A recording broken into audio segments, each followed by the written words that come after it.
Here with Kyle Merber, Columbia grad, and now a pro athlete for Local 1-1 at the Armory. He's going to be a part of this Armory Journeys program. So, Kyle, we just want to get some details on your journey as a track and field athlete from high school to college and to where you're at now. So, can you kind of talk about that? Yeah, so I grew up on Long Island, and I actually got into running in 1996 after the Atlanta Olympics. Derek Atkins, who's a familiar name here at the Armory, actually came back to his old elementary school where I was a student, and through him I was inspired enough to go and sign up for track. My parents weren't runners. It was just something that I'd heard from Derek, and I thought it sounded cool, so I wanted to be a part of it. And as soon as I signed up, I immediately fell in love with it and have been running basically ever since. All right, cool. So, at Columbia, you had tons of success. 1500-meter collegiate record holder. And then last year, you were part of the DMR world record-setting team over in the Bahamas at the World Relays. And you competed here at the Armory a number of times in the professional level at the NOI Morelos Games and other professional meets. So, just for you, just how has it gone as a professional for you? How's your professional career been going for you? Yeah, the professional career has been going, what I think, pretty well. It's on schedule for where I hope it's taking me. But I think the biggest thing is just how much fun I've had doing it.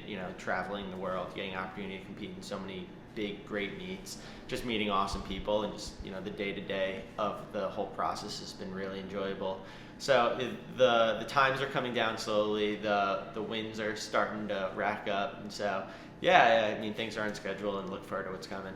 Cool. And then looking back to your college career at Columbia, what were some of the things, we want to give some advice to our younger viewers, some of the things that you were kind of looking for in your college decision, and what were some of the things that helped you land with Columbia?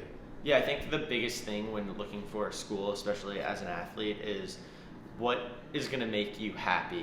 Where are you going to be? What school is going to provide you with an environment in which you can get the best out of yourself, and you wake up every day with a smile on your face.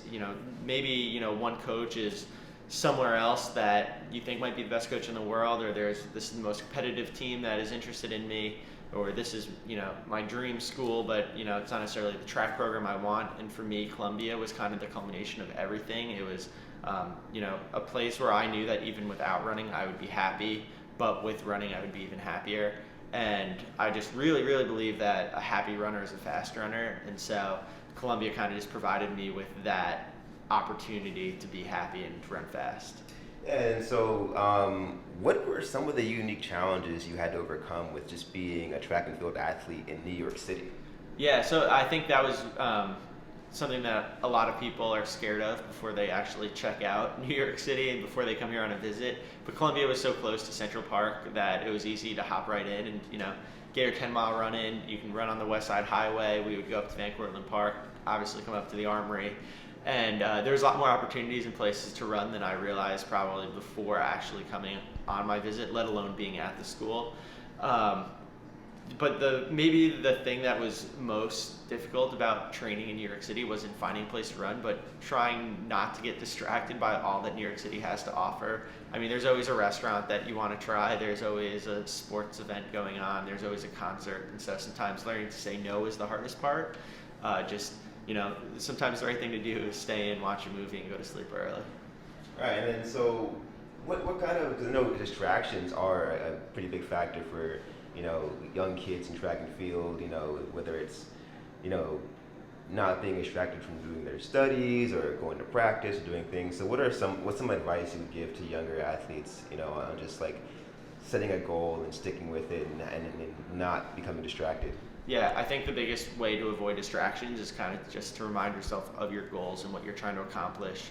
Giving something up now is worth so much more in the future. But also, finding a healthy balance between doing things that are good for your running and help you recover after a hard day's work, but also it can still provide you with some level of entertainment. Sometimes that means playing board games with teammates, going full in on a Netflix series or whatever it is, but just finding things that get you off your feet and don't necessarily have you staying up late, but are still in some way fun.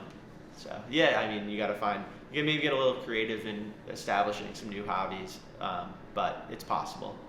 All right, then, so currently, right now, I know you're dealing with some hip injuries and you're trying to overcome that. So, what are some of the things you're just doing to get yourself back on the track? Yeah, it's funny. Overall, this year training's been going really well. But if you ask me today how things are going, it would be different than how things are going tomorrow. And so the thing about any injury or any hiccup or a bad workout is you got to have a really short-term memory and do what you have to do between now and the next workout to recover and get the absolute best out of yourself as possible. It's kind of just part of the process is the ups and downs. So that means in addition to running a lot of miles and hopefully doing them quickly, it's the stretching, it's the massage, it's the ice, it's everything in between, the little things that really add up to make the big difference. All right, then, so training's going well for you so far. So, do you see yourself opening up sometime in this month or next month, or what's kind of the schedule you have kind of laid out in your mind? Yeah, hoping to open up in the beginning of June. I already have the Olympic trial standard as well as the Olympic standard, so there's not necessarily a time for me to chase. So it's just kind of doing whatever I need to do best to prepare myself on one day, one meet at the Olympic trials. All right, and then, so at this point in time, how much is the Olympic trials in your mind? Is it something that you think about a lot, or do you actively try to not think about it? Yeah, I think naturally it's something that it's so important to you and something that you've thought about for so many years that it's gonna pop up in your head as much as possible. You kind of got to squash it down and focus on what you have to do today. It's still a couple months off, and there's a lot that will happen between now and then. And thinking that far in advance is something that maybe you should be cognizant of, but not in a way that it necessarily distracts you from what you need to do right now. All right, man. Well, we hoping you make the Olympic trials team or the Olympic team, and we'll be rooting for you along the way. Thanks, appreciate it.